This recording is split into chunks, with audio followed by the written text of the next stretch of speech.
Karaan quraanaa badiisa namna keedide badiisa yaa jamaa waan biraa dhiisaa yaa wasnuuf dhiisaan kadhannaa yaa rabbi abbaa galataa shukriin wallaasisini mu'mina kenna maasini dammaisii karaa quraanaa yaa rahmaan fedha keetiini nu taasisi ufeera diini obbooza nun deebisini of duraatti tarkaanfannaa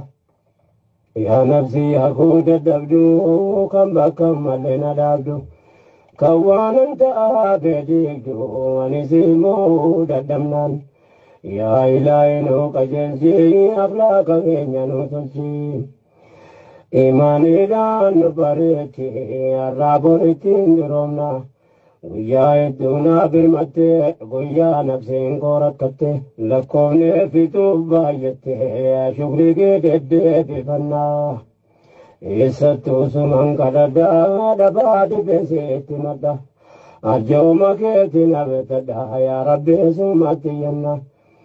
yaa rahiim kan hin waammadu yaa kan hin rakkoo qabdadhu yaa gooftaan akka hin jaalladhu rahmatummaa kee kadhannaa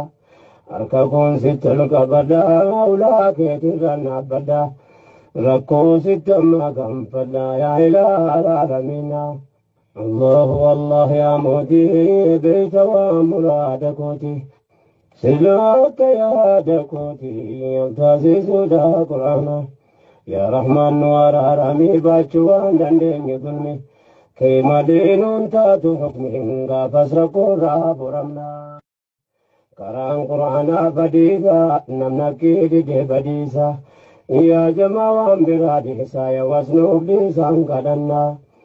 yaa rabbi abbaa galataa shukriin wallaasisini mu'mina kenna maasini dammaisii karaa quraanaa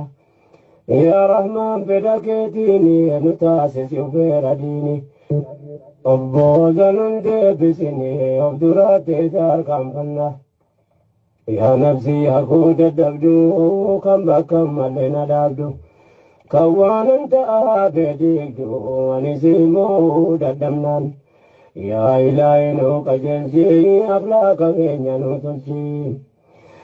imaaniidhaan nu bareechi har'aa borittiin duroomna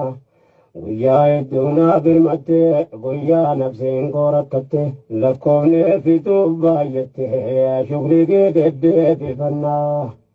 eessattuu suman kadhadhaa dhabaa dhibeenseetti madda arjooma keetiin abetadha yaa rabbi sumatti yanna yaa rahiim kan hin waammadu yaa kan hin rakkoo qabdadhu yaa gooftaan akka hin jaalladhu rahmatummaa kee kadhannaa harka kun sitti olqabadhaa ulaa keetirran dhaabbadhaa rakkoo sitti amma gaanfadhaa yaa ilaaha aalamiina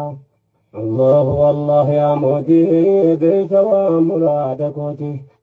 silaa akka yaada kooti taasisuudha quraana yaa rahmaan nu araaramii baachuu waan dandeenye gulmi kee malee nuun taatu hukmiin gaafas rakkoorraa furamnaa karaan quraanaa badiisa namna keedide badiisa yaa jamaa waan biraa dhiisaa yaa wasnuuf dhiisaan